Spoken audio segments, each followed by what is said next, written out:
परम पूजनीय गुरुजी महाराज के पावन आशीर्वाद से आज के कार्यक्रम को आरंभ करने की अनुमति चाहते हुए मैं सतगुरु बाबा काशी गिरी जी बाणगंग वाले चैरिटेबल ट्रस्ट और इंदिरा गांधी राष्ट्रीय कला केंद्र क्षेत्रीय केंद्र जम्मू कश्मीर के संयुक्त तत्वावधान से आज जो पहाड़ी लोगों की आस्था है, परंपरा है और उनकी प्रकृति है, उसके विषय में ये जो एक संगोष्ठी रखी गई है उसमें आप सबका हार्दिक अभिनंदन है, सुस्वागत है। सर्वप्रथम जैसा कि हमारी सनातन संस्कृति हमें प्रेरित करती है कि हम अतिथि देवो भव की उस पराकाष्ठा को साकार करते हुए हमारे जितने भी सम्मानीय अतिथि यहाँ पे आए हैं, जो अपनी गरिमामय उपस्थिति से इस कार्यक्रम की अनुकंपा को बढ़ा रहे हैं, मैं परम पूजनीय गुरुजी महाराज से निवेदन करूँगा कि गुरुजी महाराज अपने कर कमलों से स्वागत और आशीर्वाद स्वरूप शाल सबको भेंट करेंगे। मैं सभी सम्मानित अतिथियों से अनुरोध करूंगा कि आप सभी जो हैं गुरुजी महाराज के पास जाके उनका आशीर्वाद प्राप्त करेंगे। सर्वप्रथम मैं अनुरोध करूंगा हमारे मुख्य अतिथि श्रीमान Abhishek Sharma ji, IAS DC Rajouri. Sir please आप गुरुजी महाराज के पास जाके जो है वो आशीर्वाद प्राप्त करेंगे। ज़ोरदार करतल ध्वनि से जो है वो DC साहब का आप स्वागत करेंगे। बहुत ही हमारे होनहार और युवा IAS ऑफिसर हैं और इनके नेतृत्व में जो हमारा ज़िला है वो बहुत तरक्की कर रहा है। बहुत बहुत धन्यवाद सर। मैं अब अनुरोध करूंगा हमारे बीच में रीजनल डायरेक्टर इंदिरा गांधी राष्ट्रीय कला केंद्र जम्मू कश्मीर की डॉक्टर श्रुति अवस्थी जी हैं। इनका भी हार्दिक साधुवाद, धन्यवाद कि इन्होंने आज हमारे इस चैरिटेबल ट्रस्ट के तत्वावधान से एक संयुक्त जो है ये संगोष्ठी के लिए हमें प्रेरित किया है। DC सर प्लीज़ आप अपना स्थान ग्रहण करेंगे।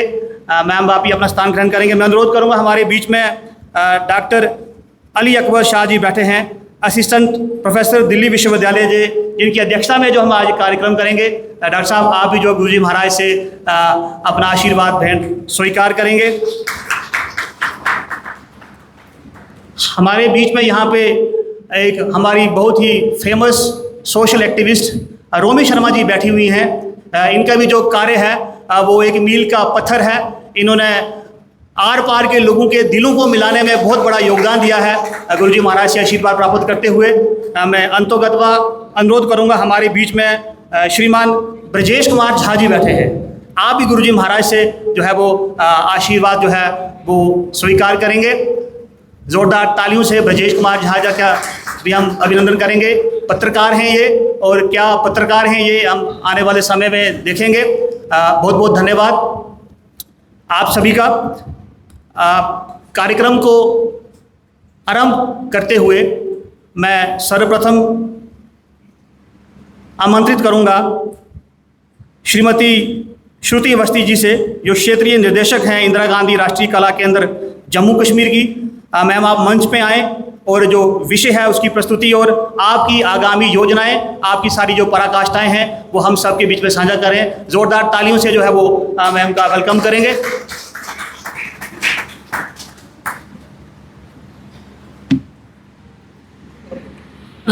मंच को मेरा प्रणाम, आप सभी को मेरा नमस्ते। हम लोग यहाँ आज आस्था, परंपरा, विश्वास की बात करने के लिए एकत्रित हुए हैं। जैसा मैं समझती हूँ कि भारत जो देश है उसको तमाम विविधताओं के साथ, तमाम कठिनाइयों के बावजूद भी अगर वो चलायमान हमेशा रहा है तो उसकी एक बहुत बड़ी वजह जो है वो यहाँ की आस्था और हमारी परंपराएं हैं। वो परंपराएं जो हमारे अदृश्य शक्ति की वाहक हैं, जो हमें शायद परोक्ष रूप से प्रत्यक्ष रूप से नज़र नहीं आती हैं, लेकिन वो हमारे रोज़मर्रा के कामकाज में हर चीज़ में घुली मिली हैं। वो हमेशा हमारे साथ रहती हैं जिनको हम मौखिक परंपराएं, मतलब हम अगर अकादमिक दृष्टि से देखें तो उनको हम मौखिक परंपराएं कहते हैं, लेकिन हम अगर उसको अपने व्यवहारगत दृष्टिकोण से देखें तो हमारे रोज़मर्रा के व्यवहार में कुछ धर्म, कुछ आस्था और कुछ विश्वास संलग्न है जो हमारे साथ ही चलता रहता है। हम जिस पहाड़ी परंपरा की बात कर रहे हैं आज, वो पहाड़ी परंपरा जो है उसमें वो एक अटूट विश्वास की धारा है, जहाँ देवी देवताओं के साथ साथ कई परंपरागत पूजन जो है वो प्रकृति पूजक समाज जो है वो अधिकतर पहाड़ी समाज रहा है, जहाँ वह जितनी कद्र इंसान की है उतनी ही कद्र पेड़ पौधों की भी है, उतनी ही कद्र अलग अलग जो एलिमेंट्स हैं हमारे यहाँ उसकी भी है, और हम सब उस आस्था और विश्वास के साथ चलते हैं। आज हम जहाँ बैठे हैं, ये गद्दी जैसा, हम लोग इसके बारे में आप लोग ज़्यादा जानते हैं, हम धीरे धीरे जान रहे हैं, लेकिन जो हमको समझ में आया कि इसकी अंतर्धारा सदियों से थी, कई सौ सालों से अंतर्धारा इसकी चली आ रही है, लेकिन ये एक लंबे समय का अंतराल इसमें रहा, और जिसके बाद ये दोबारा अपना स्वरूप या अपना साकार स्वरूप ग्रहण कर सकी। तो इतने वक्त तक ये कैसे चलती रही? इतने वक्त तक ये इसीलिए चलती रही क्योंकि इसके पीछे एक अटूट आस्था और कई लोगों का तपोबल जुड़ा था। पहाड़ की भूमि में ये तपोबल आपको जब हम पहाड़ों पर ऊपर जाते हैं तो महसूस कर सकते हैं। इसीलिए कई बार हम जो लोग प्लेन एरिया से भी आते हैं उनको ये कहा जाता है कि दर्शन पूजन के लिए आप पहाड़ ज़रूर जाएं, पहाड़ों पर बैठे देवी देवताओं का दर्शन पूजन ज़रूर करें। तो ये अविरल धाराएं हैं जो सदियों से चल रही हैं। कई आक्रांताओं के बाद, कई कठिनाइयों के बाद भी इस देश अपनी अपनी विविधताओं के साथ भी एकजुट रह सका है। उसमें इस तरह की आस्थाओं का, हमारे गहरे विश्वास का प्रभाव भी है, और ये उसका परिणाम भी है जो फलीभूत हो रहा है। और भारत आज भी एक अटूट शक्ति के साथ चल रहा है। जब हम सुंदरबनी की बात करते हैं तो रानी सुंदरा को याद किए बिना सुंदरबनी से जाया नहीं जा सकता है।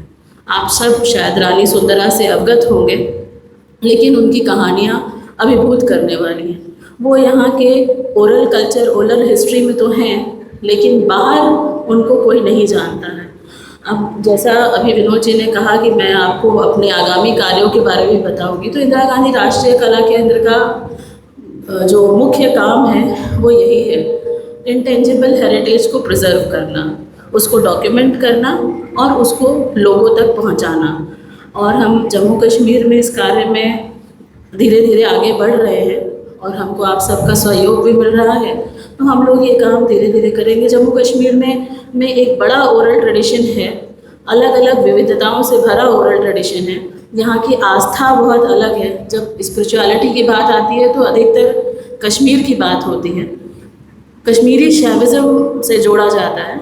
लेकिन अगर हम जम्मू रीजन की बात करें तो वो पर्वतीय क्षेत्र, चाहे वो डोडा भदरवा किश्तवाड़ का क्षेत्र हो, चाहे वो राजौरी और पुंछ का क्षेत्र हो, यहाँ बड़ी आस्था है।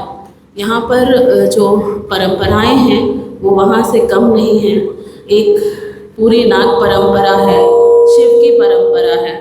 अगर लोग वैष्णो देवी को सिर्फ एक देवी की तरह देखते हैं, लेकिन अगर आप हम एक उसको परंपरा की तरह देखें तो कई छोटे बड़े मंदिर जो हैं उन परंपराओं का हिस्सा हैं। यहाँ भी हमको कई छोटे बड़े मंदिर नज़र आते हैं जो लोग शायद ज़्यादा नहीं जानते, लेकिन जब आप वहाँ जाते हैं तो आप उस शक्ति को महसूस कर सकते हैं। तो इस तरह की जो वस्तुएं हैं उनको उजागर करना, उनको दुनिया तक पहुँचाना, ये IGNC का काम है। हम इस काम को धीरे धीरे कर रहे हैं, आगे बढ़ते रहेंगे। मुझे उम्मीद है कि हमें आप सबका सहयोग मिलेगा। धन्यवाद।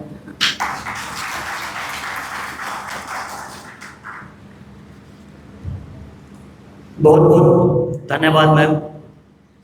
आपने अपनी जो भावी योजनाएं हम सबके सामने प्रस्तुत की।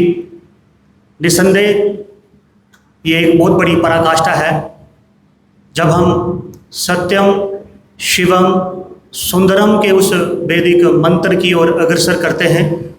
कला का सृजन, कला की रक्षा और कला को किस तरह से भावी पीढ़ी में स्थानांतरण किया जाए, ये एक बहुत बड़ा आयाम है। निसंदेह हम जो पहाड़ों में रहने वाले लोग हैं, जिनको जल से, जंगल से, ज़मीन से और अपनी संस्कृति से भूरी भूरी प्यार है, आपके इस कार्यक्रम के माध्यम से जो रचना है इसको हम अग्रसर करने के लिए प्रेरित होंगे।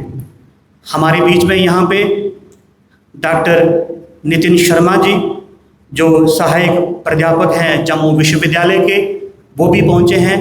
मैं उनका भी हार्दिक अभिनंदन करता हूँ और अभिनंदन करने के साथ साथ मैं उनको आमंत्रित करता हूँ कि कृपया वो मंच पे आएँ और अपना जो वक्तव्य है हम सब के सामने पेश करें। डॉक्टर नितिन शर्मा जी जोरदार करकर ध्वनियों से इनका स्वागत करेंगे। एक युवा चेहरे हैं और बहुत सारी रिसर्च इनके पास है। डॉक्टर नितिन जी।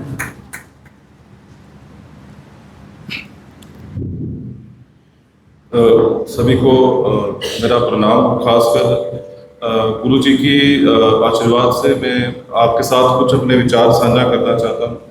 और मंच पर आसीन डीसी साहब, हमारे बुजुर्ग प्राशर साहब, रूमी मैडम जी, श्रुति वस्ती मैडम और हमारे सहायक प्रोफेसर दिल्ली यूनिवर्सिटी से, और जितने भी हमारे बुजुर्ग माताएं, बहनें और जितने भी गुरुगद्दी से लोग जुड़े हैं या किसी इस क्षेत्र के हैं। आज का जो टॉपिक है आस्था, परंपरा और प्रकृति, और खासकर जो पहाड़ी लोग हैं, जो पहाड़ी एथनिक ग्रुप भी कहेंगे जिसे, क्योंकि मैडम पहाड़ी लोगों की विरासत की बात करें तो इसमें बड़े से लोग हैं, इसमें गुज्जर, बकरवाल, ये लोग भी पहाड़ी क्षेत्रों में रहते हैं। लेकिन एथनिकली देखा जाए तो पहाड़ी ट्राइब की बात करें तो उसमें लगभग लोग विभिन्न धर्मों से भी हैं। जैसे आपने डाइवर्सिटी की बात की, उसमें मुस्लिम्स भी हैं, हिंदूज भी हैं। हिंदूज में भी अलग अलग वर्ग के लोग हैं, और ख़ासकर सबसे बड़ा जो ग्रुप है वो पहाड़ी ग्रुप है, जो कि पीओजेके के क्षेत्र से लेकर पूंछ राजौरी से लेकर गुरुजी के दिशा निर्देश से और उनके प्रयासों से गंगानगर राजस्थान, वहाँ पर भी बड़े से लोग मैम जो है वो हमारी जो भाषा है पहाड़ी भाषा, तो एक पहाड़ी भाषा ऐसी है जिसने एक सूत्र के साथ जो है जितने भी पहाड़ी लोग हैं उसको जोड़ा है। और मुझे ये बताते हुए गर्व होता है कि जो अगर यूनाइटेड किंगडम की बात करें, यूके की बात करें, तो वहाँ पर दूसरी सबसे बड़ी बोले जाने वाली जुबान पहाड़ी है। तो वहाँ के जितने भी विस्थापित लोग हैं उसमें से विस्थापित लोगों में से 70 से 80% लोग मीरपुर के हैं, जम्मू कश्मीर के पूंछ राजौरी में और पीओजेके के क्षेत्रों में जो बोली जाती है। बड़ी सी माइन्यूट से डिफरेंसेस हैं। हालांकि ये तो कहा जाता है कि जो लैंग्वेज है वो 20 किलोमीटर 25 किलोमीटर बाद उसमें थोड़ी सी जो चेंजेस आती हैं। पुंछ में, राजौरी में, सुंदरबनी में, जम्मू में या आरसपुरा के क्षेत्र में देखेंगे तो उसमें भी भाषाओं में आपको थोड़ा सा विभिन्नता दिखेगी। और इस परिप्रेक्ष्य से मैं बात इसलिए करना चाहता हूँ क्योंकि गुरुगद्दी का जो इसमें एक बड़ा, मैम जैसे आपने कहा कि यहाँ की जो स्पिरिचुअल सीड्स हैं, right from the very beginning 47 से ले लें, चाहे वहाँ के जो विस्थापित लोग यहाँ आए उनको एक स्पिरिचुअल हीलिंग का काम करना हो, उसके बाद सबसे लैंग्वेज कल्चर को प्रिजर्व करने का आपने इंटेंजिबल हेरिटेज की बात की। मैं साथ साथ टेंजिबल हेरिटेज को भी जोड़ूंगा, जो हमारी इमारतें हैं, जो हमारी धरोहर हैं, जो कुछ चिन्ह हैं जो हमें अपने बुजुर्गों से मिले हैं, हमें उनको भी किसी तरीके से प्रिजर्व करने की ज़रूरत है। और बड़ी तय तक हमने कोशिश की, लेकिन आज के दौर में बड़े से युवा जो है मेरे जैसे, हम पूछते हैं कि हमारा जो स्थान है वो पीओजेके के क्षेत्र में है, उसको कैसे रिवाइव किया जाए, उसको कैसे वहाँ पहुँचा जाए, या हमारे पास कैसी चीज़ें हमारे पास अभी तक हम उसको प्रिजर्व क्यों नहीं कर पाए। लेकिन अभी जो रिसेंट आप शेलिंग, वाटर शेलिंग देखेंगे पुंछ जैसे एरिया में, तो आप देखेंगे कि जो टेरर का और जो वार लाइक सिचुएशंस इस एरिया में रहती हैं, तो यहाँ के लोग किस अनप्रिडिक्टेबिलिटी से, किस अनसर्टिनिटी से गुजरे हैं। और उसमें जो बड़े गुरुजी महाराज थे, मुझे लगता है कि जो एथनोग्राफिक रिसर्च की बात करते हैं आज के दौर में, या काउंसलिंग की बात करते हैं, एक पहला प्रयास उन्होंने लोगों के घर घर जाके लोगों से बातचीत की, जो कि जिसको हम आज की भाषा में साइंटिफिक लैंग्वेज में साइको सोशल सपोर्ट का नाम दे सकते हैं। मुझे लगता है कि उसमें सबसे बड़ा प्रयास गुरुजी महाराज का इसलिए रहा क्योंकि गुरुजी महाराज ने, हम जब छोटे थे, वंशावली के शक्ल में जो आपने कहा कि उसको डॉक्यूमेंट करना है, बड़े से ऑर्गेनाइजेशन का प्रयास है कि जो ओरल हिस्ट्री है उसको हम कैसे प्रिजर्व करें, जो गाथाएं हैं, लोकगीत हैं, या हमारा कोई आर्ट का फॉर्म है उसको कैसे हम प्रिजर्व करें। तो उसमें गुरुजी ने सबसे पहले, मुझे याद है, वंशावली और गुरुकुल परिचय के नामक एक किताब जो है वो सभी के सामने रखी। और दूसरी तरीके से जो प्रकृति का आपने यहाँ पर एक बड़ा अच्छा जो टॉपिक में भी इसको अंकित किया है, प्रकृति के हिसाब से देखें तो आज के दौर में भी जो यूथ क्लब्स गुरुगद्दी के माध्यम से बने हैं, इन्वायरमेंटल कंजर्वेशन में सबसे बड़ा काम करते हैं। दूसरा, इसमें मैं ये भी आपके माध्यम से कहना चाहूँगा कि सबसे बड़ी जो मातृभाषा है हमारी, जो लिंग्विस्टिक डाइवर्सिटी की बात श्रुति मैम ने सबसे पहले की, कि भारत जो विभिन्नताओं से भरा हुआ देश है, ये डाइवर्सिटी ही हमें एक अच्छा गुलदस्ता बनाती है। और ख़ासकर लिंग्विस्टिक डाइवर्सिटी की बात करें और अपनी लैंग्वेज की बात करें, मदर टंग की बात करें, जितने भी मैम यहाँ पर मेलास होते हैं या हमारे यहाँ पर जितने भी यज्ञ हैं या जितने भी गैदरिंग्स होती हैं, उन लोगों को इकट्ठा करना। और जब हम यहाँ पर यज्ञ में आते हैं तो भारत के विभिन्न एरिया से लोग यहाँ आते हैं, आदान प्रदान होता है। और मुझे लगता है कि भाषा के ज़रिए जो कल्चर जो है वो सबसे ज़्यादा ट्रांसमिट होता है। बड़े से लोगों को आज भी मुझे लगता है कि पहाड़ी जो भाषा है वो बोलना भूल गए हैं या आती नहीं है, या कोई साइको सोशल प्रेशर भी होता है कि बाकी लोग इंग्लिश बोलते हैं तो मुझे भी इंग्लिश बोलनी है, हिंदी बोलते हैं तो वो भी बोलनी है। भाषाएं सीखना अच्छी बात है, लेकिन अपनी मातृभाषा को छोड़ना जो है सबसे गलत है। सबसे बड़ा जो लॉस मैम इसमें हुआ है वो है अपनी लैंग्वेज का लॉस, जो कि प्रयास किया है गुरु गद्दी ने डिफरेंट लोगों को डिफरेंट तरीके से जोड़ने का, ताकि हमारी जो भाषाएं हैं वो कम से कम वो प्रिजर्व रहें। थर्डली मैं परंपरा और आस्था की बात करते हैं तो आस्था से बात करूंगा कि जो हमारी जो प्रेजेंट गुरु गद्दी है, जो इसका स्थान यहाँ भी है, और भी जो इसके साथ जो मुझे लगता है जो पेरिफेरल एरियाज में, पुंछ में भी एक मंदिर है, अम्बाला में भी है, गुरुजी ने बाकी भी जगहों के स्ट्रक्चर जो है वो रेज किए हैं। और इस वर्तमान जो जगह को बड़े गुरुजी महाराज ने 50s-60s में जो है इसको स्थापन किया। इसमें हमारी जैसी युवा जनरेशन का मुझे लगता है कि एक फ़र्ज है, जो हेरिटेज मैनेजमेंट कैसे होगी, ये जो आर्टिफैक्ट्स हमारे सामने हैं, जो हेरिटेज है, इसको भी बचाना है। क्योंकि फिजिकल हेरिटेज जो है आपने कहा कि वो ज़रूरी है उसको बचाना, और इसको बचाने के लिए मुझे लगता है एक अनथक प्रयास जो आस्था और परंपरा के बीच आज की डेट में जो है वो है टेक्नोलॉजी।